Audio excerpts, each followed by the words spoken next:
And welcome back to our wonderful Q&A today. We have a few questions to answer or to respond to from our perspective, which are actually a little bit about Tantra, about relationships, about love, as usual, and some that was coming in a retreat that we were teaching just now, or in few retreats that we were teaching before. So are you ready? Yes, All right. ready. Excited. So we begin. So we have a first question, which was, we haven't had sex in a while. And is it wrong? What to do with that? How to come from there. I believe recently you actually even wrote a blog about it. Yes. Which was maybe something that we could hear about. So I would like to hear from you first. Okay. About it. I like it. So first of all, when I hear couples share that they haven't had sex for a while, I always want to sort of validate that there's nothing wrong with their relationship or with their couple or with their intimate life, that they're not broken, and that this is more common and usual than we might think, but also it's something we don't really talk about. And we often tend to freak out and have shame around it when it happens. And so I think it's really important, first of all, to understand okay, celebrate yourself for even being aware of it and bringing it into the light. And acknowledging hey, this is interesting. We haven't had sex for a while, because very often that wants to show something about the relationship. It's sort of like an indicator of something. And so when you are able to say that to your partner or acknowledge it, or at least bring it into awareness, instead of sort of moving around it and maybe hoping that it's, I don't know, maybe next week, or I don't know, it is going to be an evening and it will happen at some point. And then slowly the weeks take by, the months take by, and it becomes harder and harder to connect like that. And the blog that I wrote specifically about it recently was actually about us, because I remember you in the past few months at some point bringing this into our awareness and actually speaking it out. And you said to me we haven't had sex for a while. And I thought it was so beautiful when you said it, because I'm pretty sure I had thought it by then also of okay. It's been maybe a week or a few weeks and we've had maybe a little bit of intimacy, but not our usual depth or juiciness or yumminess, or not our usual amount of times. And I thought it was so beautiful when you spoke into it, because I feel that brought a lot of awareness to it. And also that sort of opened the door to see okay, so then how can we create space for connection? And let's just I don't know, I set the intention to at least connect. And I feel it brought me a lot of insights, because we had a very busy time. And that was one of the reasons. Your dad had suddenly passed away. So we suddenly had to travel back and forth around the world. And so many different things were popping up that it sort of slipped in, or didn't really slip in. Hey. Pun intended.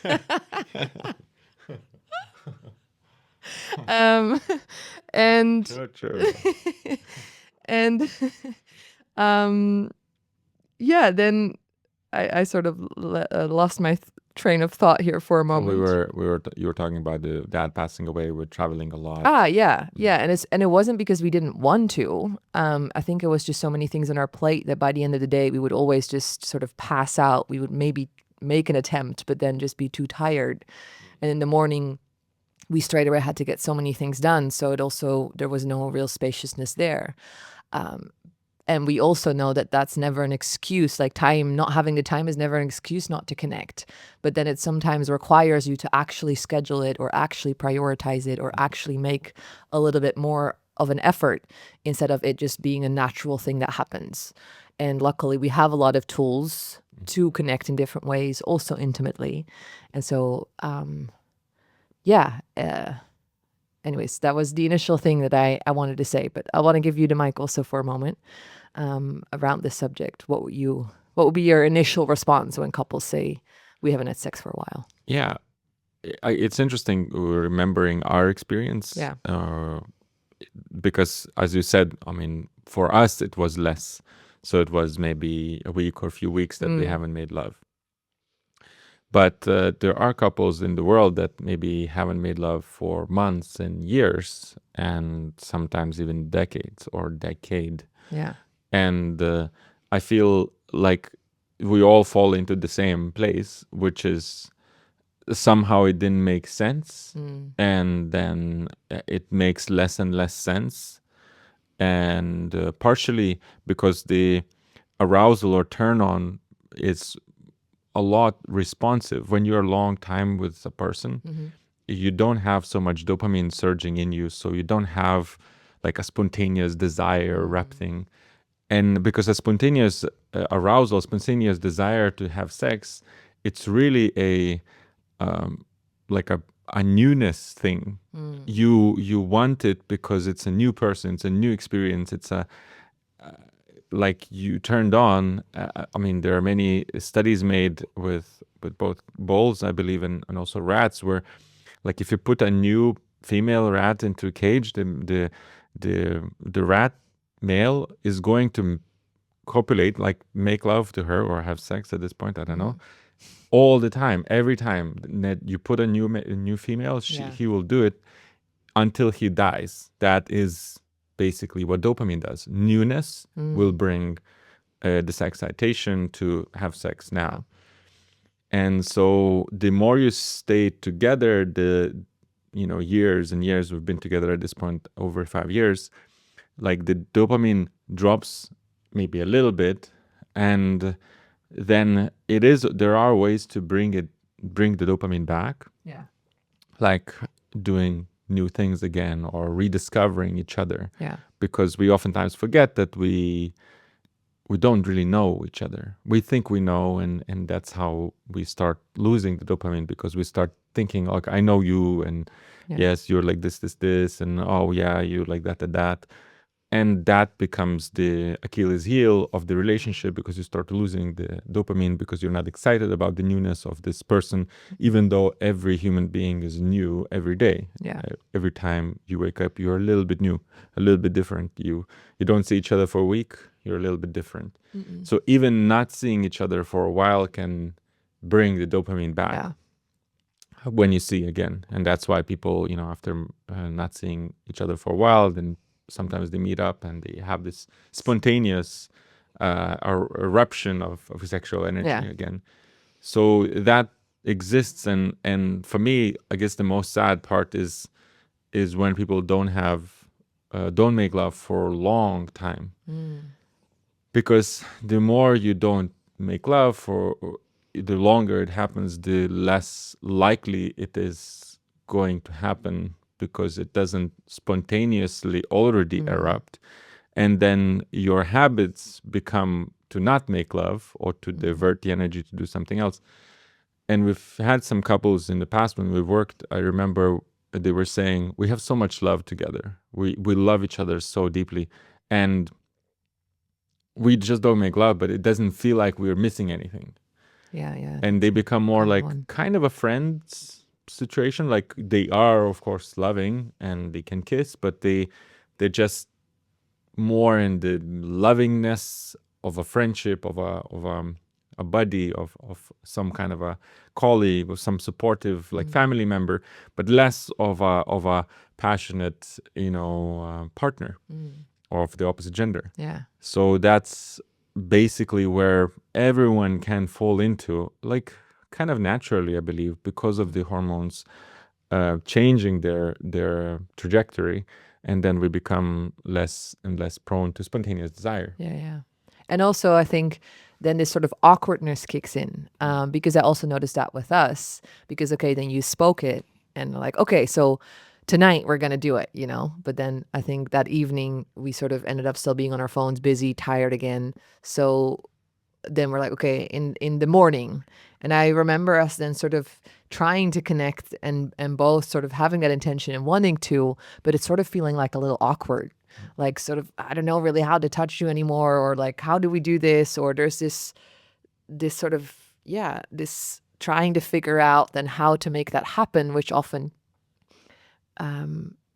you have to sort of go through that, lean into that, because I think there is then a sort of vulnerability that's there too, because I feel the sex or the intimacy often requires you to relax, to open up, to let yourself be seen, to be a bit more raw, a little bit less perfect. Which is super fulfilling. But if you've stayed away or shied away from that space for a while, then it can feel quite like, awkward or a little scary or uncomfortable to initially sink into that connection again, because you've been so in your head, like running around doing other things, that it really, requires to be back into the body, and attuned to each other too.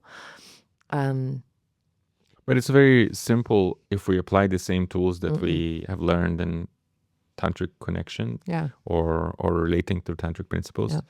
We can assign an actual meeting. Like with us, what happened was we didn't really assign No, that's and true we also. didn't really schedule. We just kind of scribed in the ether and on the sand, and then expected that the wind and sun and the sea is not gonna Stars take were aligned. is not gonna take our writings on the sand, so Yeah. that everything is gonna happen. So it's really about also assigning time for intimacy. And I believe the more that intimacy is lacking in relationship, the more it's important to assign the time. Yeah. And to really, because so many couples are struggling with long-term relationships and kids. So many couples are struggling with sexuality being less passionate, less there. Maybe they start looking around and trying to see or be turned on by other people or be excited secretly and whatnot. And the other day I was seeing in a Lithuanian kind of a news site an article about, I caught my partner scrolling on Tinder. What should I do?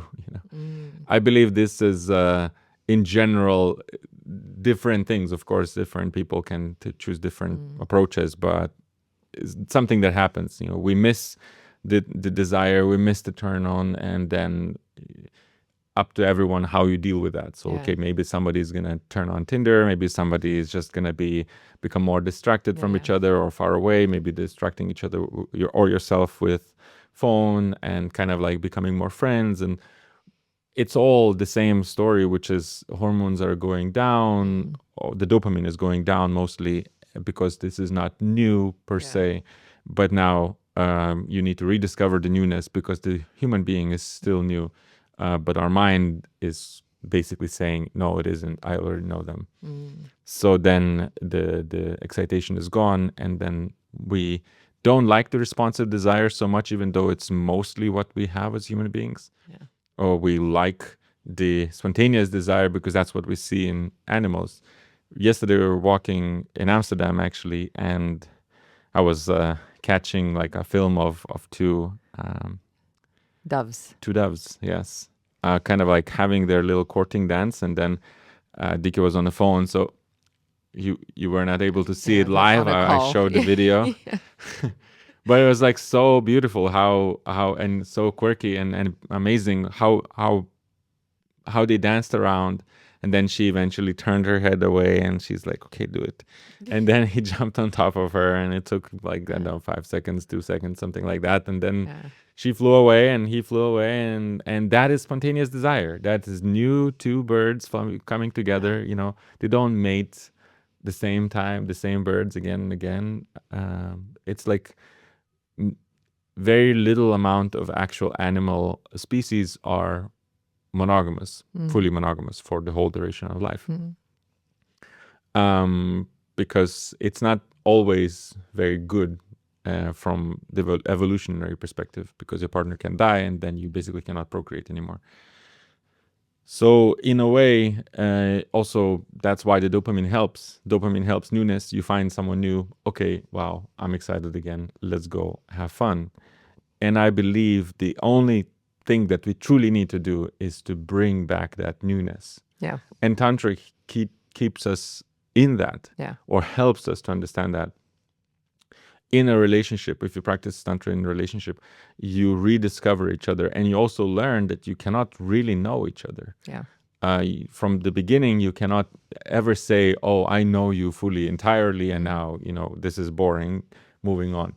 It's always like, "Wow, you are born every morning a new human being, Yeah. and I am with a new human or a new woman every day."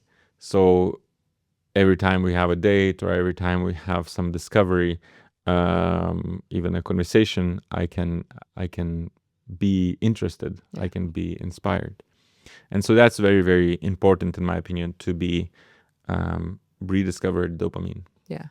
And so basically, what I hear you say is that the spontaneous desire, which is something we all sort of know, that's the only thing that we see or that we've been sort of taught about, that that's a thing. So I think that's a problem, because then we're just searching for that spontaneous desire feeling. And if that's not there, then we judge it as wrong and that we need to find someone else or move on or whatever. And that the responsive desire is actually something that supports the sustainability of the intimacy in the long run, and the continuous connection in different ways, in sex and intimacy and in different layers of the relationship, but also sort of makes it that it never goes away, and that there's always, every time that you make love is going to be different. Every time it's a new discovery. Every time it's sort of a new experience, which then creates the dopamine, creates the natural hormones, and creates the connection again.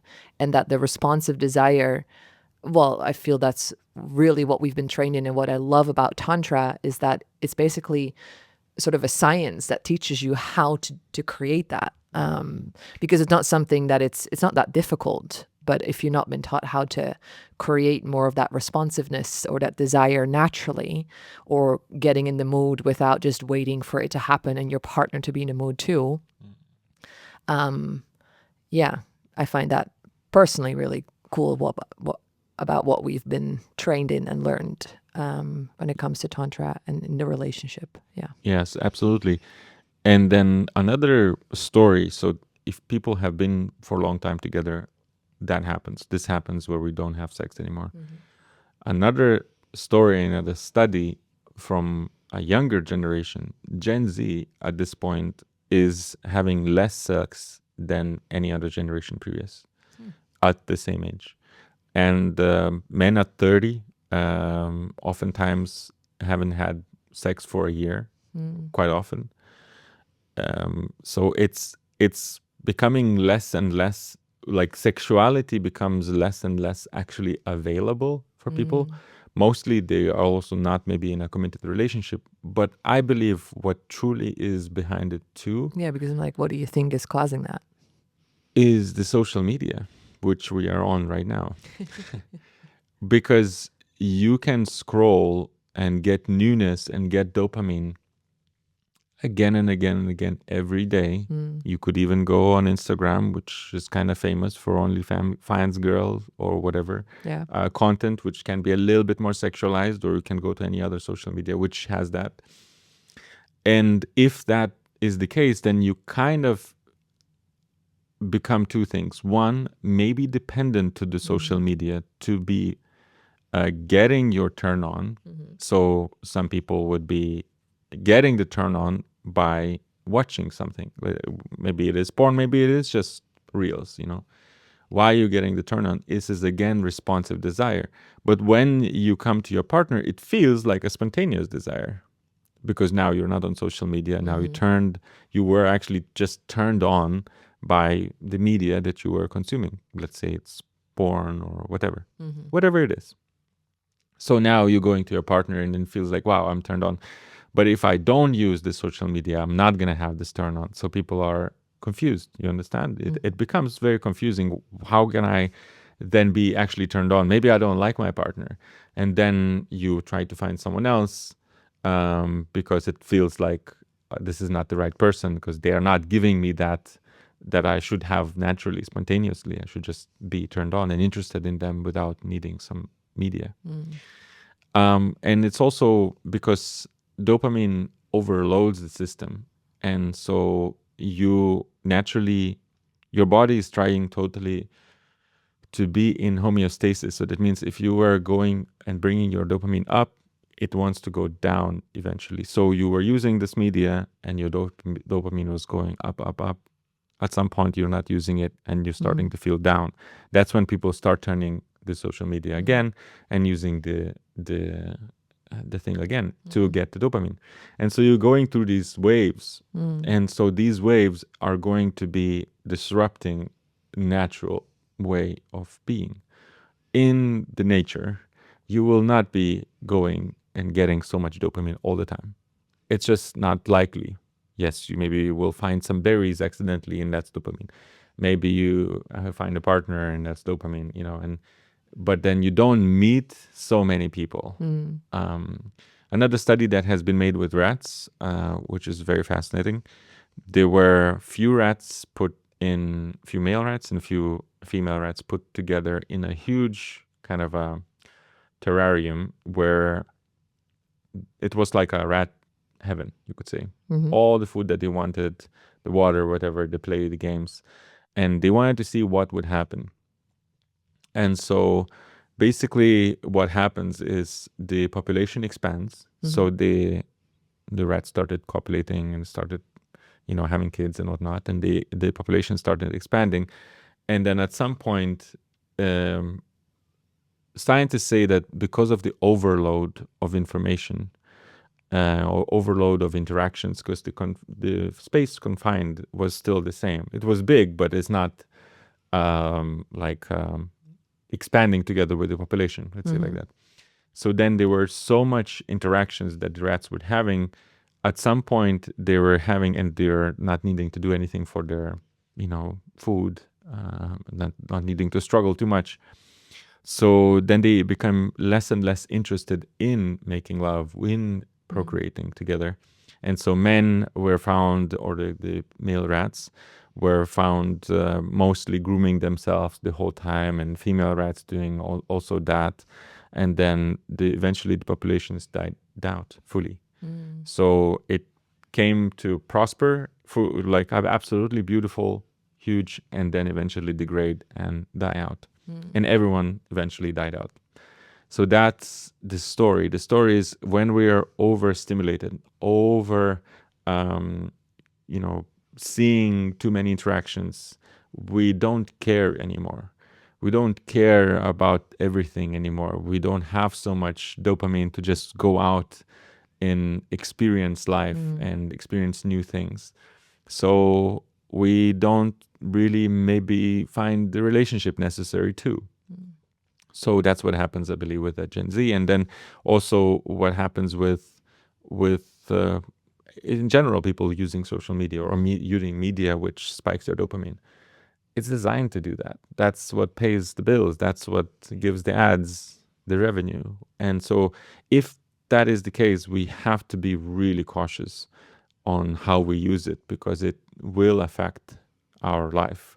And now, a person can be not meeting pretty much any human being in a day, but feel like they met like 200 or 1,000, because you can scroll.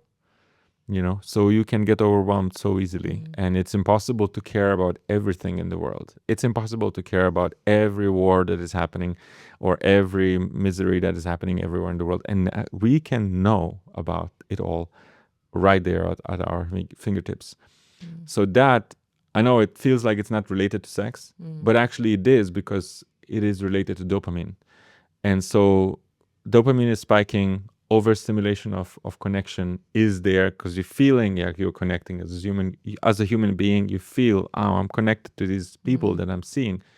Maybe I like it, I don't like it. Maybe I like them, I don't like. Maybe I'm with them, maybe I'm against. Whatever it is. But don't you need the dopamine also to have the responsive desire? So wouldn't you say, like, if you are having all of this dopamine, why isn't it supporting sex or people having sex? So Well, what's because so when bad you about go it? out from the media, unless it's porn, which is specifically, or something sexual, which is specifically stimulating your turn on, Yeah. or like a visual stimulation that is sexual. Unless it's that, you basically will feel naturally without the media that your dopamine drops down.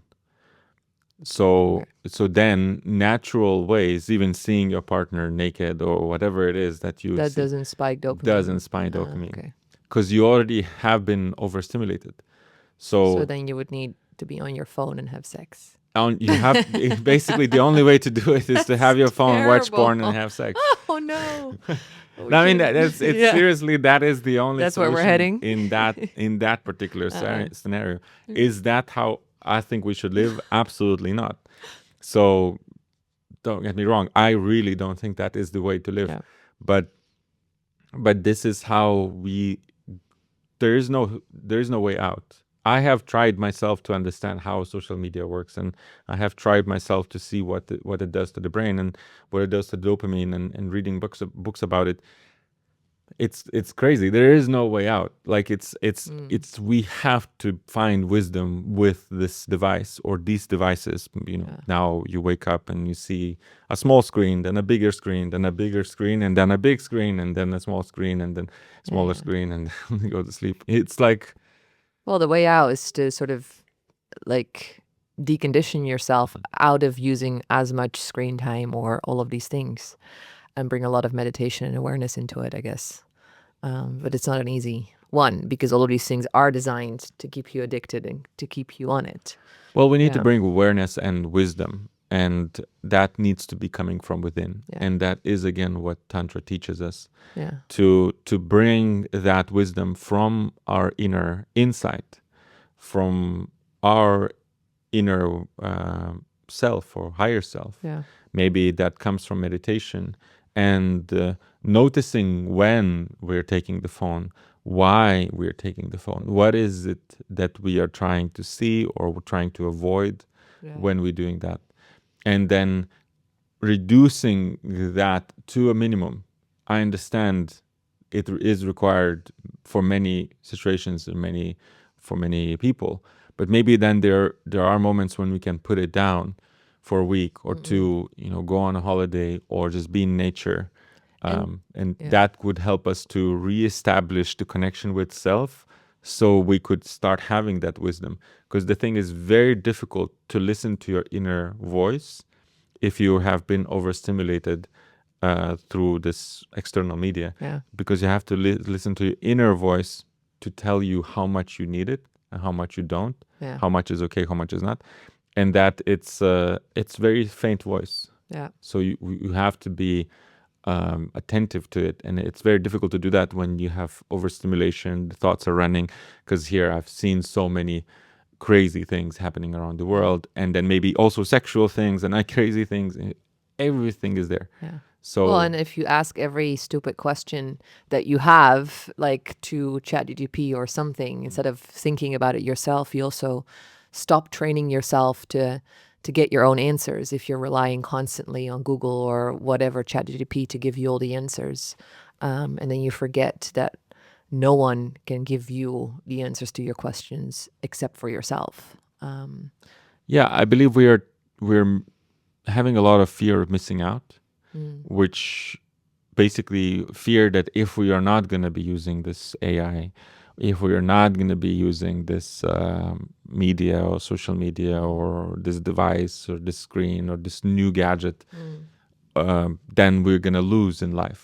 Everything is speeding up in terms of technology, or at least it seems like that. Even though technically, when I look at AI and ask questions that are actually really valuable questions, I find AI very stupid. I mean, because it is yeah. not really aware or able to answer this really deep questions, because it's not the place for it. It's nice help and support in some Mm, sense, and there's some spheres that it's great at, and some spheres I don't think we're gonna ever be great at, mm, and I don't think there's ever the amount of power that we need, and I think human brain is itself not capable sometimes to answer all mm, the questions, and the human brain is the most efficient supercomputer, mm, but there's a lot of things that we're getting from inside, which is from deeper than the brain, deeper than the thoughts. And that cannot come if we're overstimulated. mm, So we have to bring ourselves to a certain cleanliness level. Meditation helps. It really helps when we sit in meditation, when we empty our mind. By that, what I mean is you allow the mind to be the breath is there. You are concentrating on the breath, but you're not focusing on the thoughts themselves. But you're just letting them pass through. Eventually, the mind is exhausted. Eventually, the mind has done all the possible thinking that it can think of right now. And then the emptiness hits, and then you are able to be with this emptiness. And in that emptiness, it's possible to find the true inner insight. And then there, it's possible to find the true life that you want to live. And I believe then you can start having the turn on the desire for life, but also to your partner, discovering like, wow, I actually haven't seen your face in this light. I haven't seen you in this experience. And we can be much, much better human beings like that. But we have to bring awareness and wisdom with all of the technologies that we're using. Because for now, I think we are losing our minds for most of the time because of the extra technology and the distraction and stimulation. And that will make us have less sex, less good relationships, less capacity to actually have relationships to understand what it truly is, because we're overstimulated. Even if we don't actually meet people, honestly, I see, we're in Netherlands now, I see people not even say hi to each other these days. Like we are in the neighborhood, which is kind of beautiful and cute, and there's not a lot of people saying hi to each other. Yeah. They do, but it's like you don't really see the people too much because everyone is in their little kind of cubicle or their house in here. So that is more or less similar in various places of the world, unless we don't have the stimulation and internet, and unless we actually commune in and open up ourselves to the physical connections, that is going to give more lasting dopamine, in my opinion, than that you can get from the technology. I like it. Makes sense. Yes. Thank you. So just now to wrap it up, for a couple that's watching and is having this problem of we haven't had sex for a while, what would be the first step you recommend from here? I would advise actually to have a meditation together, side by side, to sit together in meditation, to empty your mind. And that is good that is done together. Yeah. So you sitting side by side, so you just be with whatever thoughts are there. Maybe it's 15 minutes or 10 minutes. And from there, it would be nice to schedule up an appointment of love where you don't have to have sex. It's not about now we're going to have sex, but where you connect, when you devise that this is going to be an hour, maybe 2 hours, where you're going to connect. How that could look, well, we have a method which is called the connecting method, Yeah.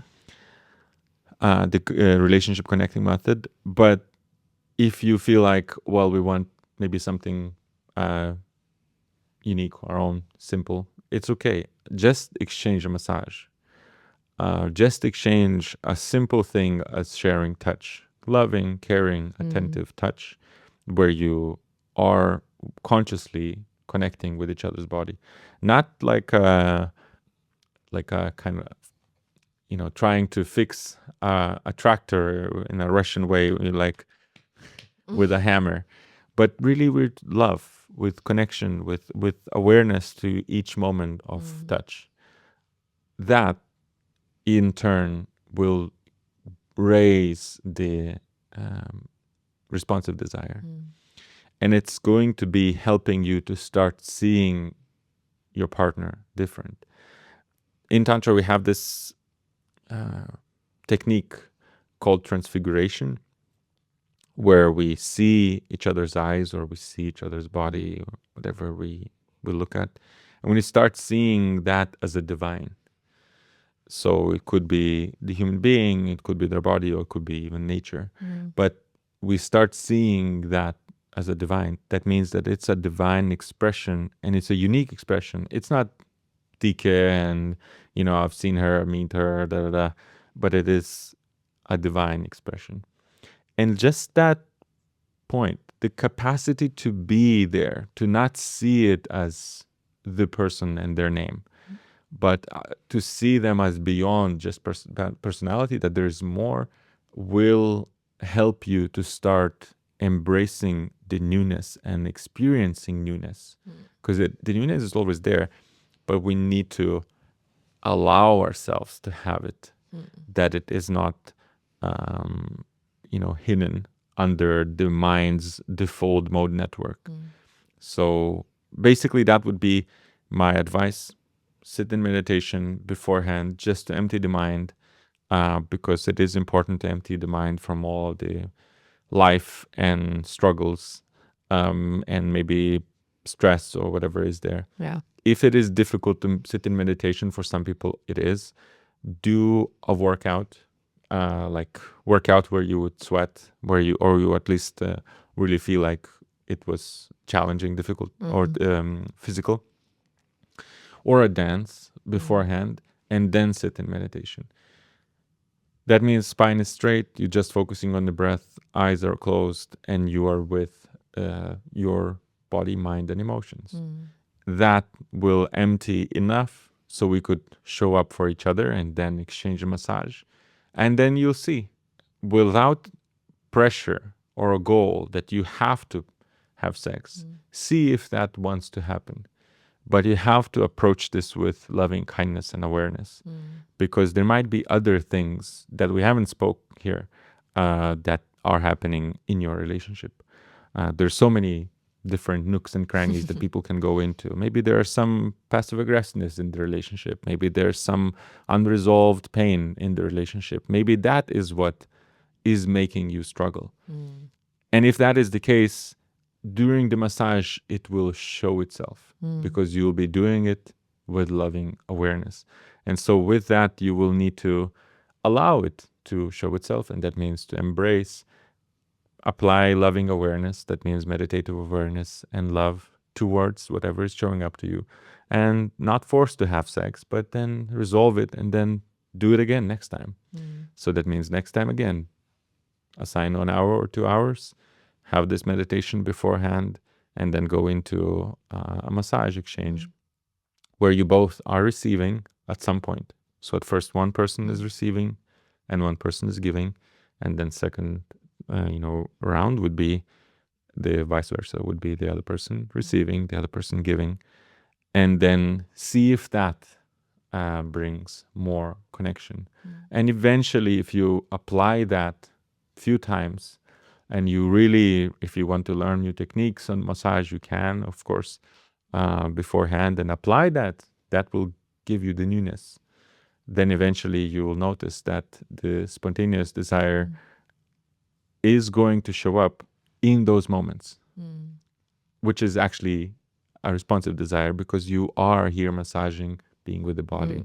And so that would be my advice. Do you have an advice for couples, and in your perspective, from your perspective? Because we often have a different way of viewing. What would be your way of advising?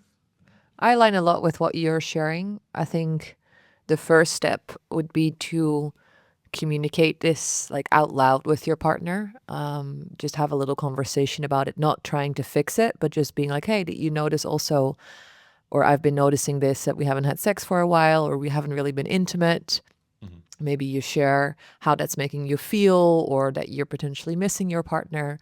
So not blaming your partner, or also straight away being like, so what are we going to do about it? But just at least having an open conversation. I think that would be the first step. And then from there, I think it often is a sign that the relationship hasn't been prioritized. So that would mean like, okay, so how can we then make the relationship a priority? I wouldn't say necessarily focusing on sex, because I feel the more you put pressure on that, the harder it will be to let that feel amazing, especially if you haven't had sex for a while. But at least setting the intention and prioritizing the relationship. So that could be by scheduling a date or quality time together. And yeah, the method we created, I think, is really helpful to have a framework that helps you to connect in with your partner, without it feeling too heady, but at the same time, yeah, connecting through the body, but also connecting to yourself. And I think that framework really helps to sort of guide you in coming back to connection no matter where you're at in your relationship, because it's also a framework. If you're in an amazing space, it can still be really beautiful to do, but also if you've been challenged, then this is an amazing way in. So um so yeah, I think that's where I would start. And from there, lastly, I would say bringing the focus on finding ways to connect with your partner that are not head or logics or words focused, so mind focused. So instead, find ways like a body based connection instead of mind based connection. And I feel very often we focus on having a mind based connection. So we talk with our partner, we use words, we ask questions, and that can be very beautiful and deep. But specifically, if you haven't had sex for a while, in the end, sex happens by using the body. You do that with words. Of course, you can use words during sex, but it's an act of the body. So you want to then start prioritizing ways of connecting with your partner, which include the body. So as you so beautifully mentioned, massage, touch, maybe breathing together, shaking together, even meditating brings awareness to the body. Yeah. So I would say then start there. And I think naturally over time, it will create more spaciousness. And without a really fixed goal, that naturally it could lead to, again, being intimate also sexually. So This is very beautiful. Yeah. Thank you. Yeah, I love your perspective and I love talking to you. No, it's really, really, I love how our perspectives are different and at the same time they are very supportive. They having the feminine perspective, the masculine perspective. And we'll have a question around that in a moment. But we have another, like a fun question that I would like to ask. Yeah.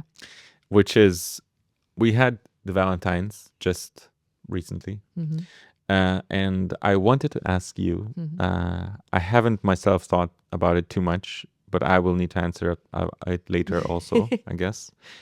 What would be your most amazing Valentine's date? Like, how would that look? Can you describe that to us? Okay. So my ideal Valentine's date. Yeah, because we're trying to discover the differences between men and women, Okay. right? So this is the intro. Okay. And So I'm representing the feminine. The feminine. Okay, good. I'm feeling pressure now. For all the women in the world. Of course, every woman is slightly different. But what I would say, what comes to me is, what would be very nice is if I don't necessarily have to organize it or have to think about it too much. I would love to, it's not necessarily about fully being surprised, but I would love to just be told, we're going here, this time be ready, dress like this, and make sure that you feel amazing in your body or something. So that it really puts the focus on, okay, I don't really have to think. I've been told what to do. I find that really sexy. There's this clarity I can just focus on, and it already gives me like this excitement. I can prepare the whole day, I can focus on myself and just feeling good in my body, so that I just really connect to myself first. And I think from there, what I would love is sort of like what comes to me is sort of to be courted. So How would you like to be courted?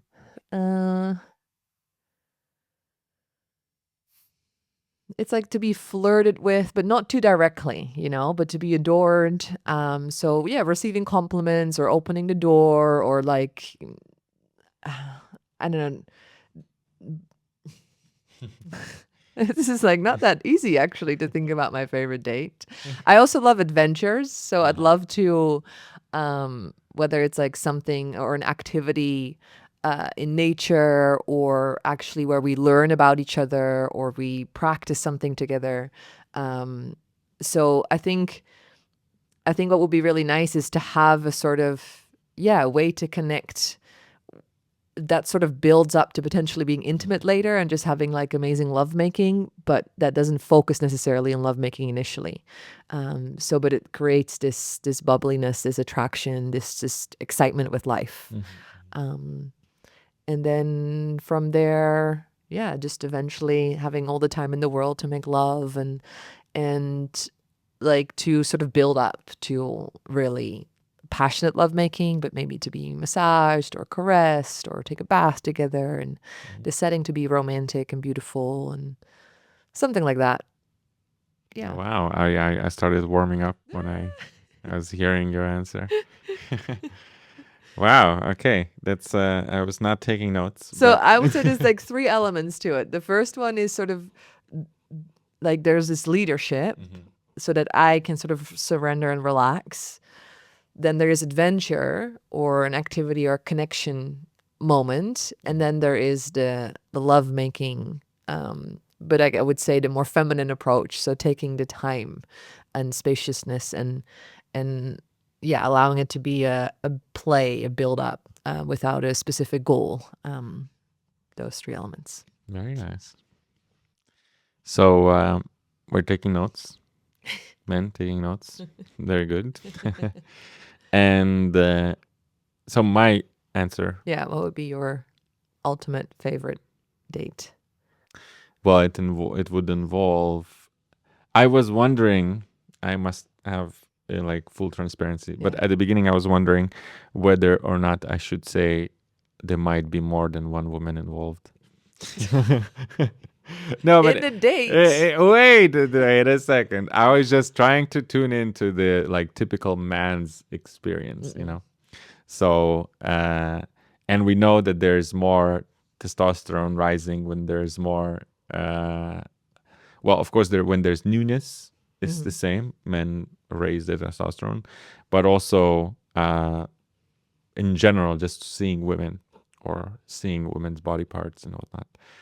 So I let's downgrade that, or let's not downgrade. Let's move it to a different situation, which I would like to be seeing a dance, which will help me to tune into the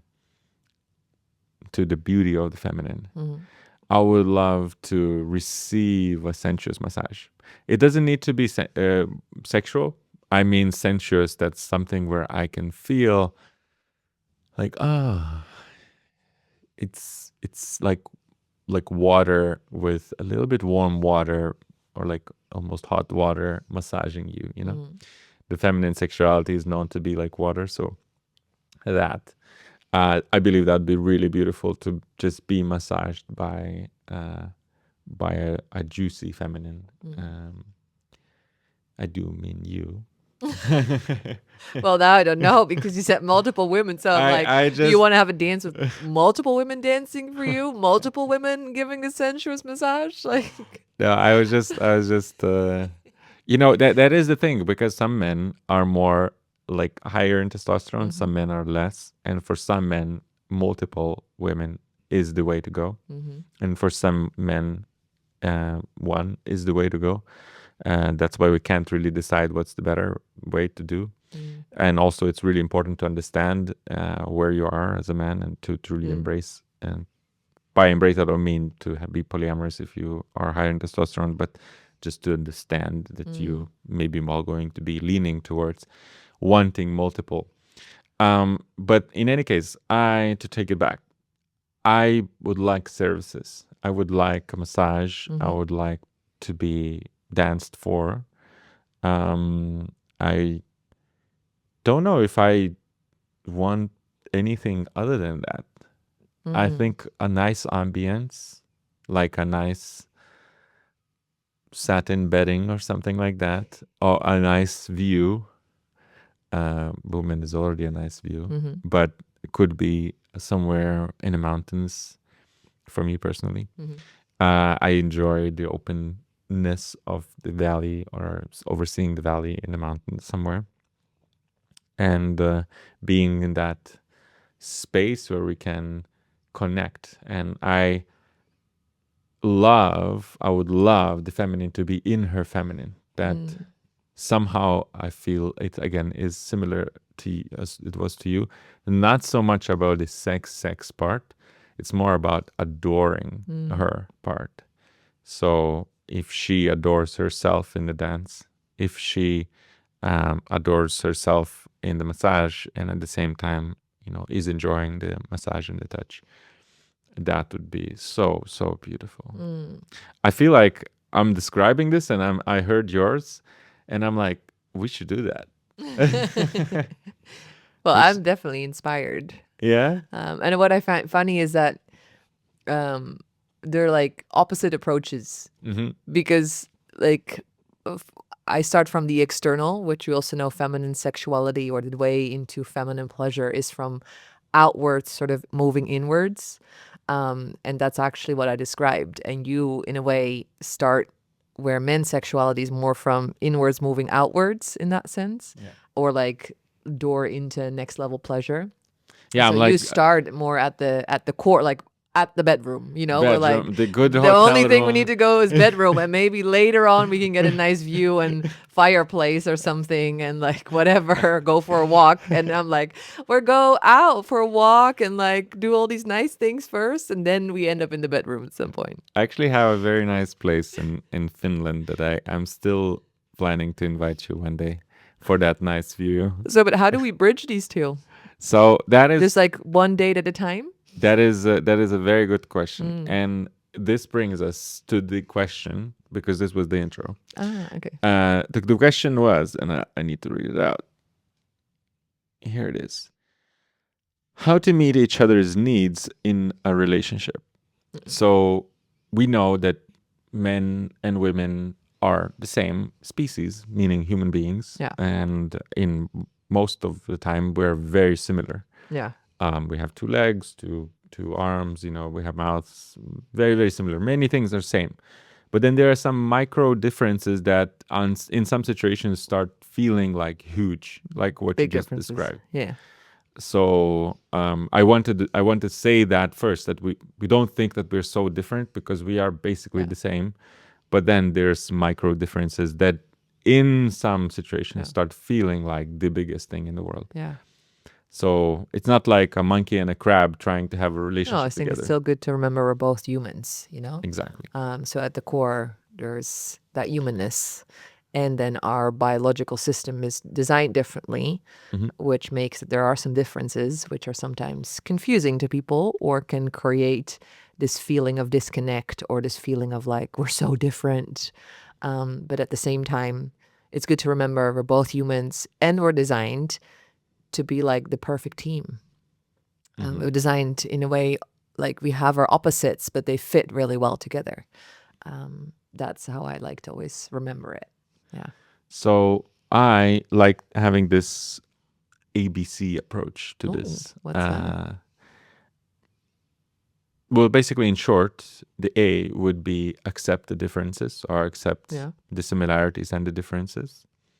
The B would be interested in the other person's perspective. Mm. And C is compassion to the other person's perspective. Mm-mm. So, because oftentimes we are interested, but kind of not really compassionate. Or we could be compassionate, but not really interested. So it's really important that this acceptance, be interested, and compassion is all there, and then we can start understanding. Because I don't think there is a one way to truly be accepting the differences or each other's needs. Because our needs might be different, might be the same. We are humans. We might need to eat Yeah. both at the same time or similar time or similar things, but sometimes they're slightly different. And in sexuality, especially, the differences and the needs kind of become bigger. But I would like to hear a little bit more about your way so we can combine later. So how would you think that we can, accept, embrace, and be taking care of each other's needs in a relationship? Well, I like what you're saying, this ABC.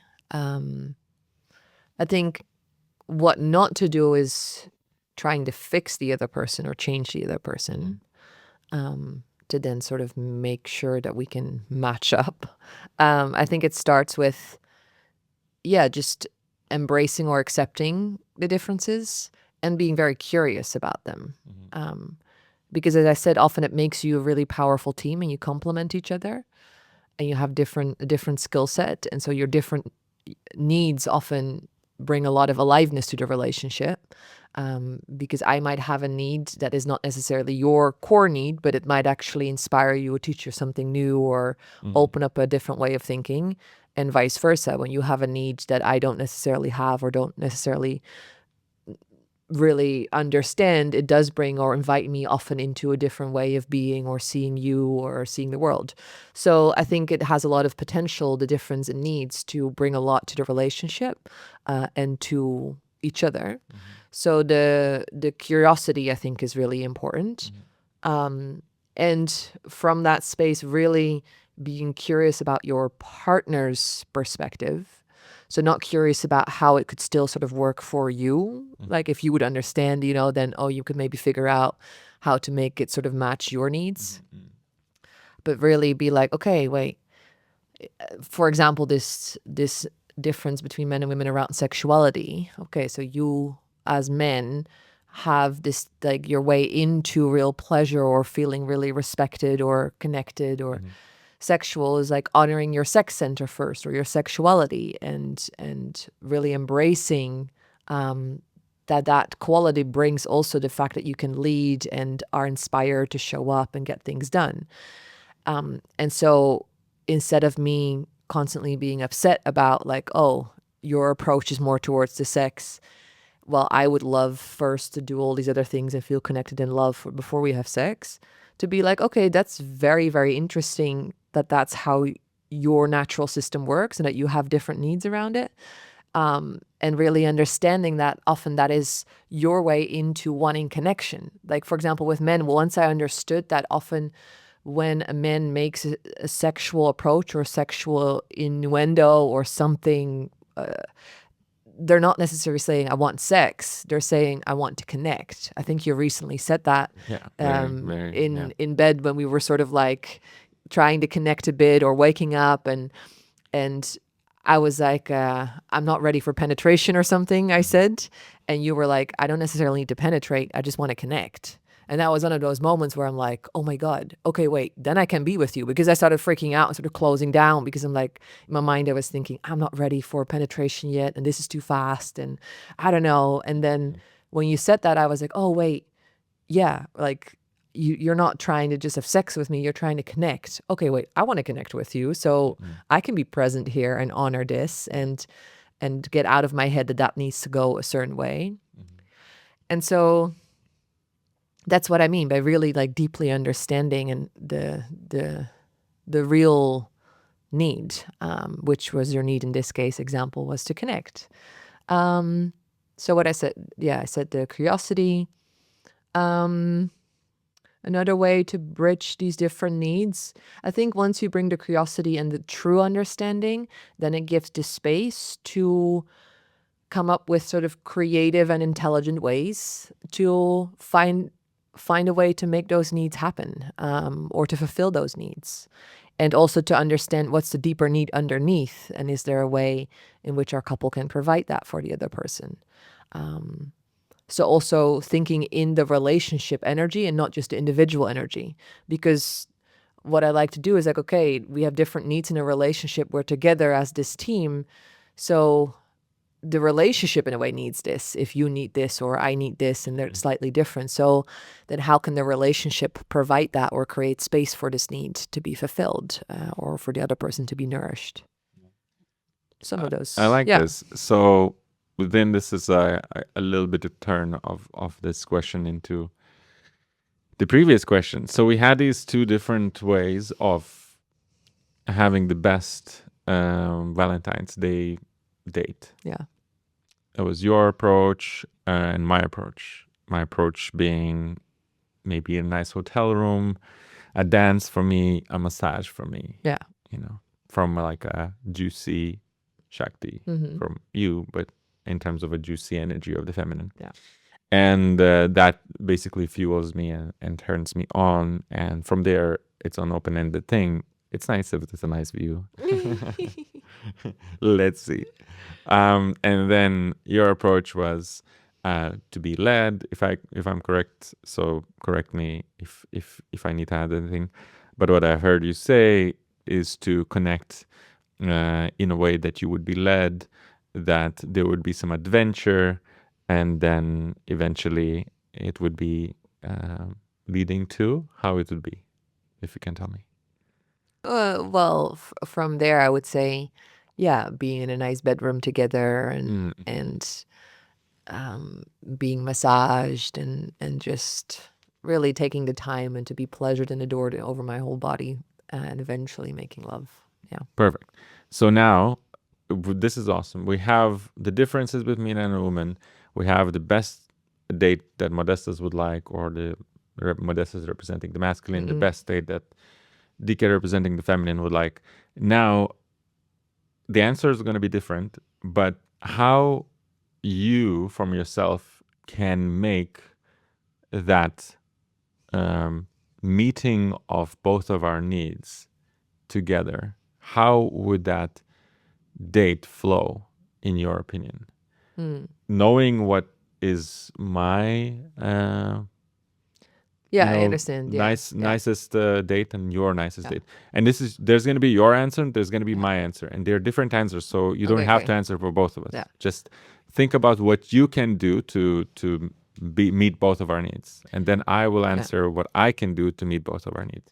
So I see two options. One approach would be to have two dates. So at different times, where one is your date, basically, is the blueprint, and the other one is my date as a blueprint. That, actually. So somehow it makes me also excited because I like your date idea also. And I'm getting like, excited and ideas, and just the idea of dancing for you and giving you a sensuous massage is also actually, I like being in service and in devotion to you. So that is one option, doing these separate moments. If I would want to combine the two, if we only have one moment in time and we would need to fulfill both needs at that same time, then probably I would want you to tell me what time the date starts, sort of give that framework, be ready, dress beautiful, and sort of create the setup of my idea. But then I would surprise you before we leave with a sensuous dance. And I would still dance and like just peel back some layers and make you understand what I'm wearing and what's all there. And maybe I would give you a foot massage, or at least a sensuous way of getting you excited enough. Oh, you're reading my mind. To to sort of remember what's coming later in the date. And then from there we would both be a little excited, and we would go on that adventure and have a beautiful activity together. Whether that's in nature or whether that's more like getting to know each other better in what form or the other. And then we would make it home and we would come into the sensuous massage or the hotel room. The hotel room, yeah. With a view. With a view. Exactly. I like it. Perfect. Which you would have booked. So that would have been a surprise. We're not going home. We're going to the hotel. I'm like, wait, what? Oh my God. Exciting. I would have a bath probably. And then the sensuous massage. And then you would be so excited and also relaxed enough to give me a lot of pleasure. And then eventually maybe make love together also. Oh, I can. That's it. I don't need to answer anything else. Okay, what's your way? I think we're good here. We're good. I'm choosing that. No, but it is true. Look, it is already basically the answer. Yeah. The answer is when we try to actually accept, be interested, and be compassionate, and be like, okay, so how can we manage? I actually did like both options. Just I'll respond to this first, and then I answer what I can add. I like both options. I really like this having date for you, date for me. I think that's really awesome, especially if people haven't had the date together for a while. Yeah, when needs have been quite unmet. Yeah. It's really nice because then you can just have a date. Okay, I'm just receiving today. It's my date. Yeah. And then the next time it's the other one's date. And then having maybe a couple of times like that, because the first time you may not fully yet received, but then if you do it a couple of rounds, so that means one, another, one, another, After 4 of these dates, I think eventually you'll start getting fulfilled or start being able to receive. So I believe that is truly the way to also answer the first question that we had about not having sex for a while. Yeah. That's probably one of the best ways. Of course, figuring out what do you truly want, describing that Yeah. for each other, being there for each other for that, being That's true. interested, Yeah. being compassionate, being giving that. Maybe there's some kind of a desire, or maybe there's some kind of juiciness that you haven't shared for your partner that you could describe. Because it's true, because often people stop having sex also because there might be a mismatch of needs or slightly, and then we don't really find that natural connection and we stop having that interaction. And so then coming back to sort of individually having these moments of fulfillment Yeah, can actually, yeah, make it more absolutely. natural again. I like that. And so then that leading to a date where we can both, in a little bit more extended time, meet all of it. I think it's awesome. I did really like that you surprised me before I basically assigned the time, Yeah. but you surprised me beforehand Yeah. anyway, and that basically fuels me. Of course, it's even nicer when it is not like I don't know that that's the surprise, but at the same time, it will be fine either way. Because then I get fueled and I get this testosterone boost from seeing you, from really adoring, especially dance is so beautiful. I'm so sad that in the Western culture we've lost connection to dance. So the thing, it doesn't exist so much. Like we don't dance for each other, we don't adore Yeah. each other in that sense. People are incapable of dance anymore, which is actually untrue. All of us are capable of. It's just we don't practice, so then it's difficult. But in any case, I loved both of them. What I could say, so I will not add what you just said, because the first part I would have said the same, which is like Yeah. do one date for each. I think that's like the perfect way to start, because when you're trying to bring them together and sort of weave them together as I described, yeah, if you both have been really not super fulfilled and not really connected, then that can feel not so easy, because you might be like, no, but I want to receive my thing first before I can give, or vice versa. And it requires a little bit more nuance and understanding of also how men and women work differently. So I know that if I honor your sex first, you're going to be more inspired also to really hold that space and to have that patience for how I would like to be connected to and opened up.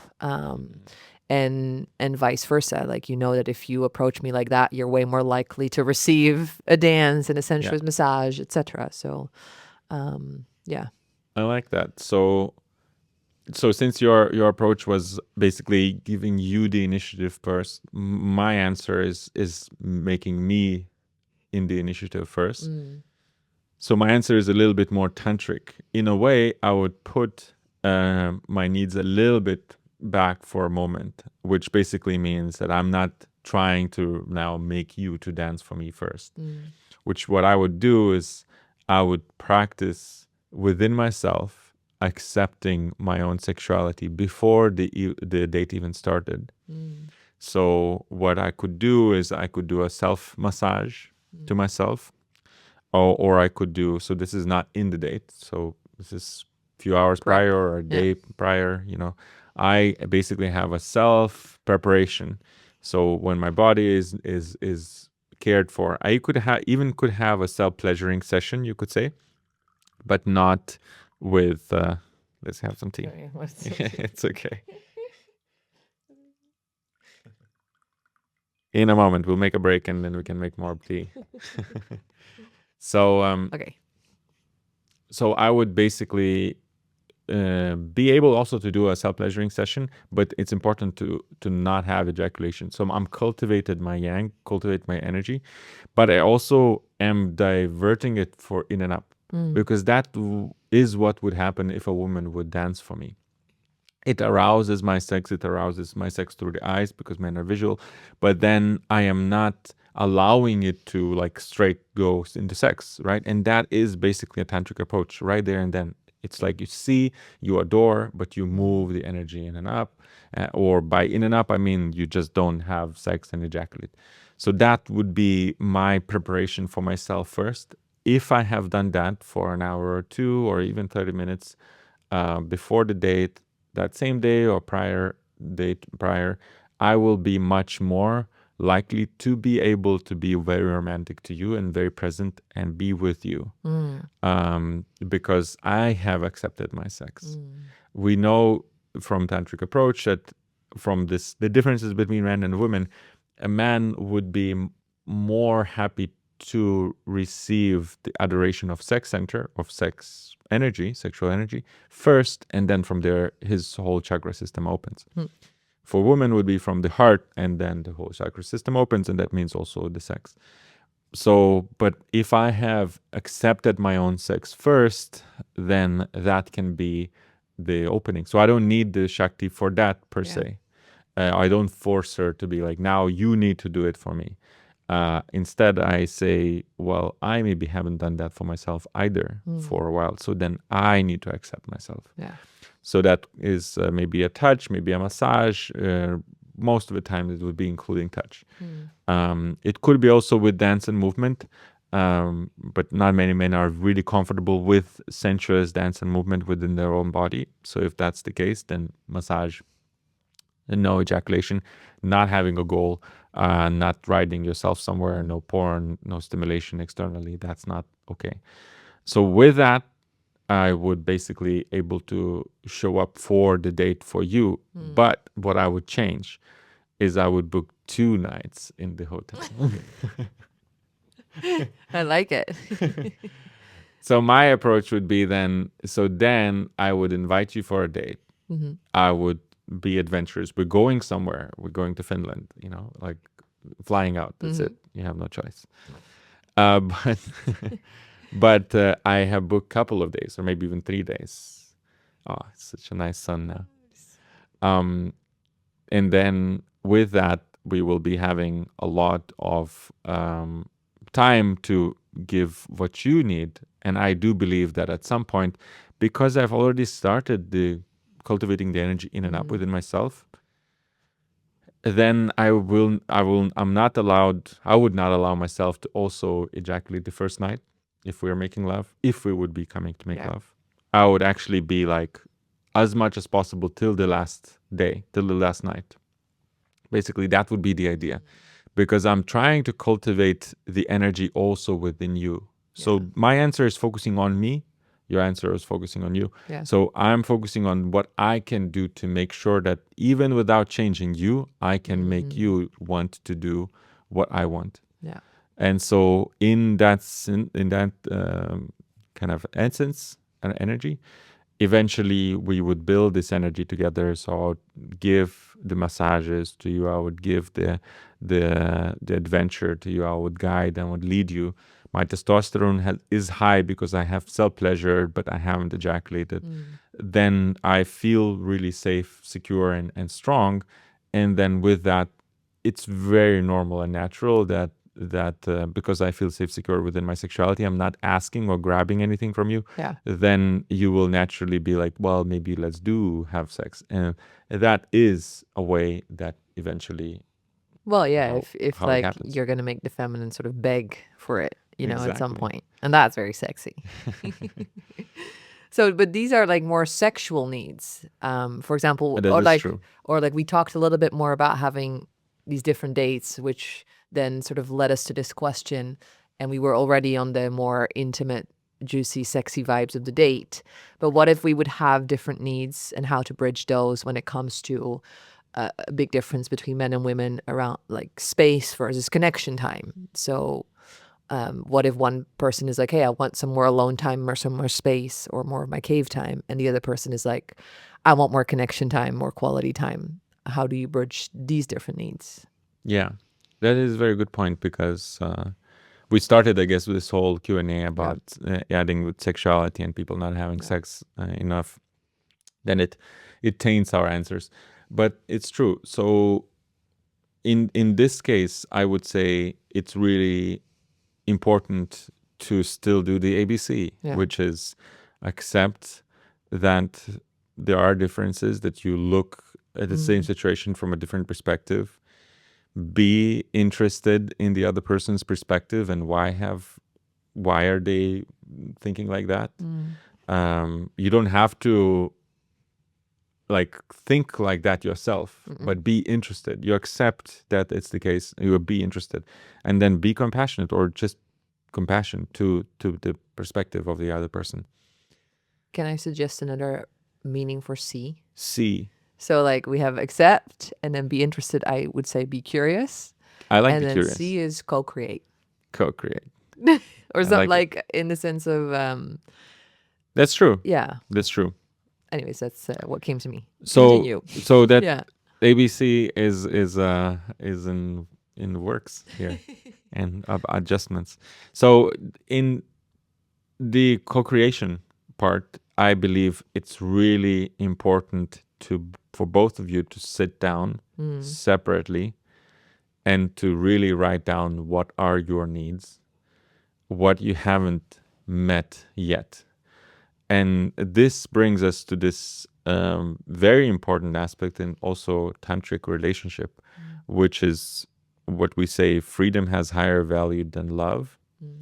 And what we mean is freedom to follow your soul calling has higher value than love. And because love would be just saying, oh, we love each other, so let's be together. Basically, just always be together. And what's the point to not be together? We love each other and it's amazing. But then there comes freedom to follow your soul calling, which basically might mean, let's say, I'm a dancer, I might be wanting to dance and train and to practice in a particular way. And you create in a different way. And you enjoy dance, but maybe not the same way. So that if we would just be like glued together, I might not be able to practice and train in the amounts that I would want to. And so Yeah. that creates this friction and then pain. And the pain comes from too much attachment to love and too little freedom given to follow our soul callings. Yeah. So to figure out what is your soul calling, you have to sit down on your own. And the same story as we did for the date, you have to meditate first and cleanse your mind. Because oftentimes the idea of what is our soul calling is actually tainted and not really true. It's mostly affected by the environment. So we saw something in the movie, we saw something in the ad, we saw something on Instagram, and we say, oh, I want to do that because I saw it and it's nice. But it's not really what the soul wants. And so we need to listen to the soul. Soul's voice is very faint. I was overhearing also someone saying that the soul or soul calling typically speaks in statements, and that anxiety or some kind of desire typically would speak in questions.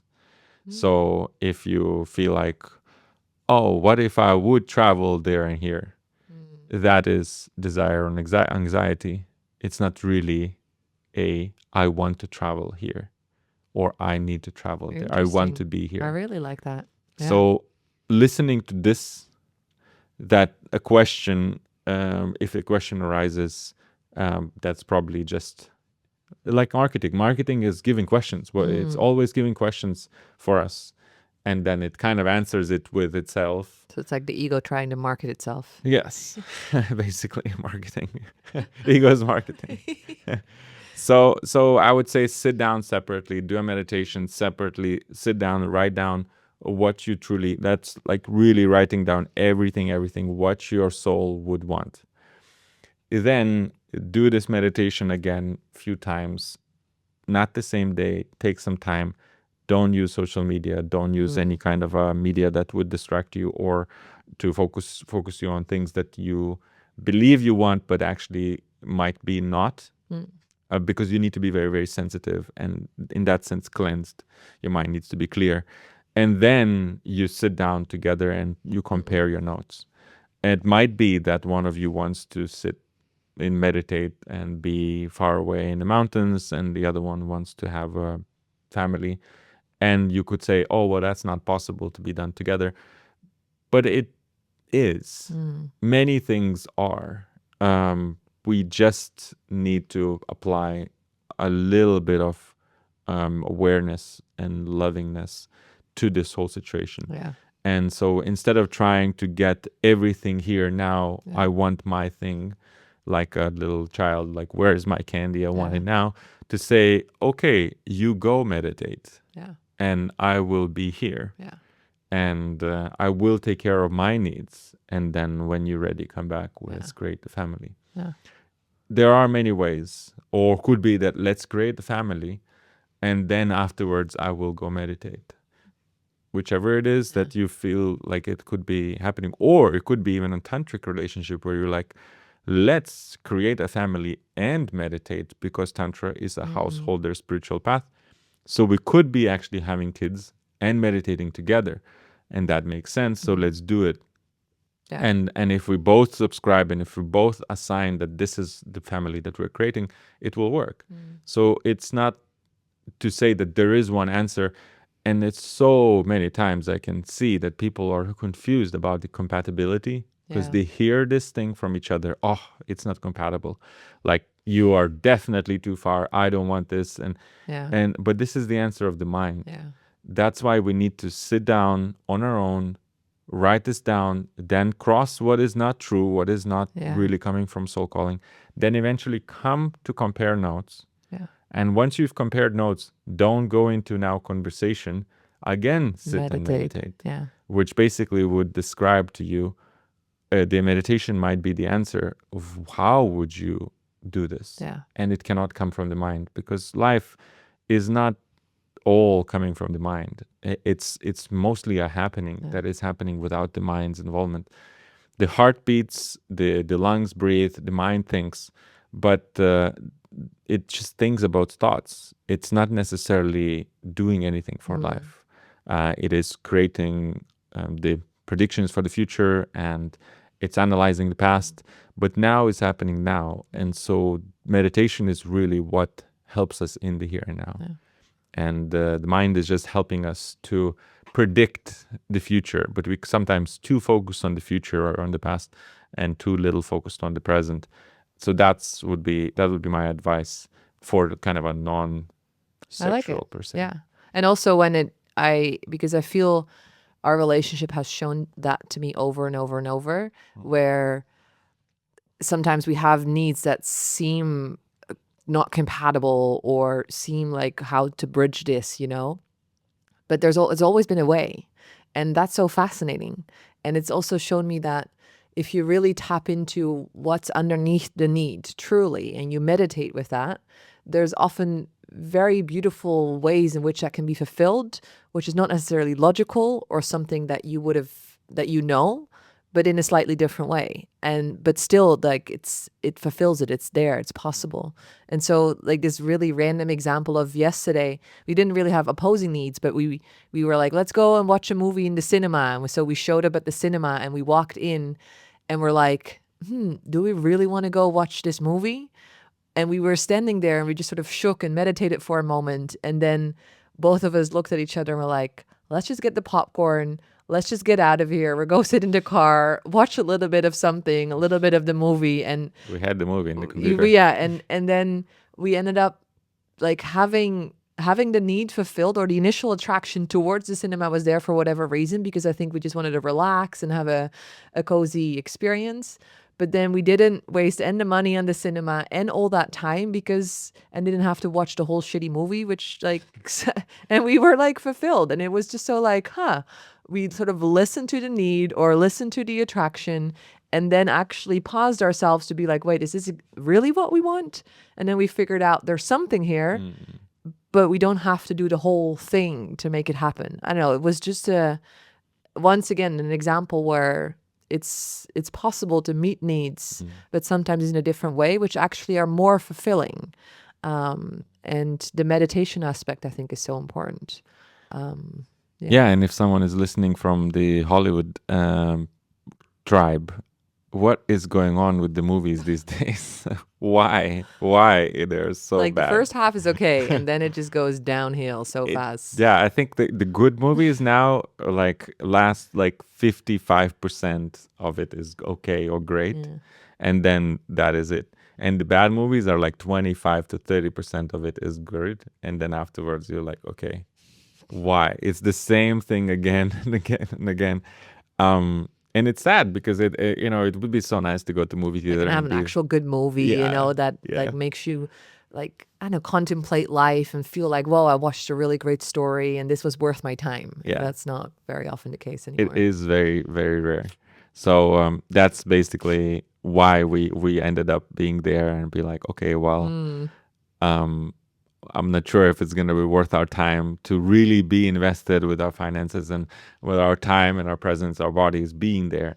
And how about we just get the popcorn, which was actually way, way cheaper than just going through the whole experience. Yeah.